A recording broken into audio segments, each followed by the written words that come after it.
Hi hello readers, நான் உங்களுக்கு இது மாதிரியான டாபிக் பற்றி சொல்ல போகிறேன்னா, யூஜிசி நெட் எக்ஸாமில் கேட்கக்கூடிய ஹையர் எஜுகேஷனில் இருந்து வர எஜுகேஷனல் கமிட்டிஸ் அப்படின்றத பற்றி தான் நான் இப்போ உங்களுக்கு சொல்ல போகிறேன். ஃபர்ஸ்ட் எடுத்தோடனே எஜுகேஷனல் கமிட்டி அப்படின்னா என்னன்ற பற்றின ஒரு டீட்டெயில் எக்ஸ்பிளனேஷனை நான் இப்போ உங்களுக்கு சொல்ல போகிறேன்.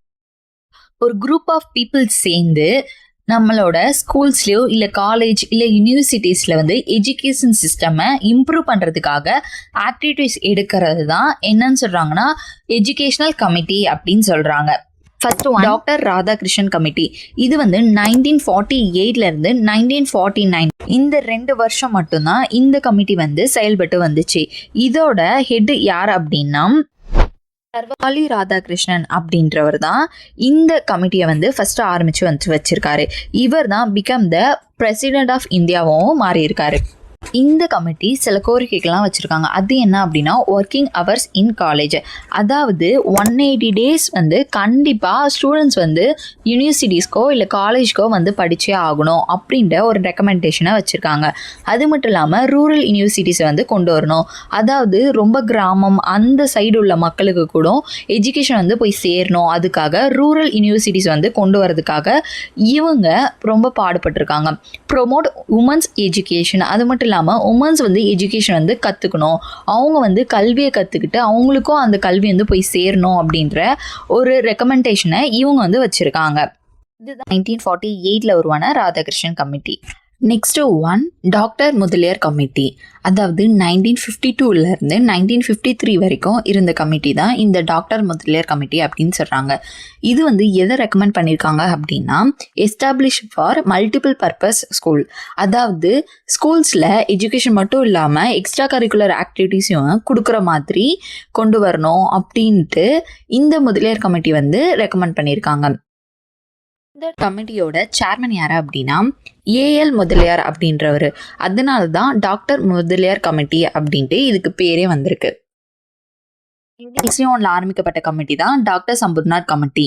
இதோட சேர்மனா யார் இருந்திருக்காங்க அப்படின்னா சம்பூர்நாத் அப்படின்றவர் இந்த கமிட்டியோட சேர்மனா இருந்திருக்காரு. இந்த கமிட்டியை என்னன்னு சொல்றாங்கன்னா எமோஷனல் இன்டெகிரேஷன் கமிட்டி அப்படின்னு சொல்றாங்க. ஏன் இதை அப்படி சொல்றாங்கன்னா இந்த கமிட்டியோட நோக்கம் என்னவா இருந்திருக்கு அப்படின்னா சமத்துவத்தை ஸ்கூல்ஸில் கொண்டு வரணும் அப்படின்னு நினச்சிருக்காங்க. அதாவது ஃபார் எக்ஸாம்பிள் நம்ம எல்லாருமே ஒரு மதமாகவோ இனமாகவோ அது மட்டும் இல்லாமல் வேற மொழிகளை பேசக்கூடிய மக்களாக இருக்கும். இந்த வேற்றுமை ஸ்டூடெண்ட்ஸ் கிட்ட வரக்கூடாது, அவங்களுக்குள்ள ஒற்றுமையாக சமத்துவமாக இருக்கணும். இந்தியா அப்படின்றது அவங்களோட நாடு அப்படின்ற சமத்துவத்தை கொண்டு வர்றது தான் இந்த சம்பூர்நாத் அப்படின்ற கமிட்டியோட முக்கிய நோக்கமாக இருந்திருக்கு. நெக்ஸ்ட் 1968 ஆரம்பிக்கப்பட்ட நேஷனல் பாலிசி ஆன் எஜுகேஷன். இதை யார் தொடங்கி வைக்கிறாங்க அப்படின்னா பிரைம் மினிஸ்டர் இந்திரா காந்தி. இதோட முக்கிய எய்ம் என்னன்னு சொல்கிறாங்க அப்படின்னா reconstruction of the Indian education system, அதாவது நம்மளோட எஜுகேஷன் சிஸ்டமில் நிறைய மாற்றங்களை கொண்டு வந்திருக்காங்க. அது என்ன அப்படின்னா சில்ட்ரன்ஸ் படிக்கணும், அவங்க 14 years வரைக்குமே கம்பல்சரியாக எஜுகேஷன் கற்றுக்கணும் அப்படின்ட்டு ஒரு பாலிசி கொண்டு வராங்க. Next one equality in education, எல்லாருமே சமம் தான் அப்படின்ற ஒரு ஈக்குவாலிட்டியை எஜுகேஷனில் கொண்டு வந்திருக்காங்க.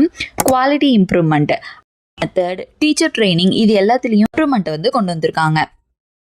அது மட்டும் இல்லாமல் யூஸ் ஆஃப் டெக்னாலஜி இதையும் கொண்டு வந்திருக்காங்க. அதாவது மாடர்ன் டெக்னாலஜி என்கரேஜ் பண்ணியிருக்காங்க, அதை கொண்டு வரணும் அப்படின்ட்டு வலியுறுத்தியிருக்காங்க.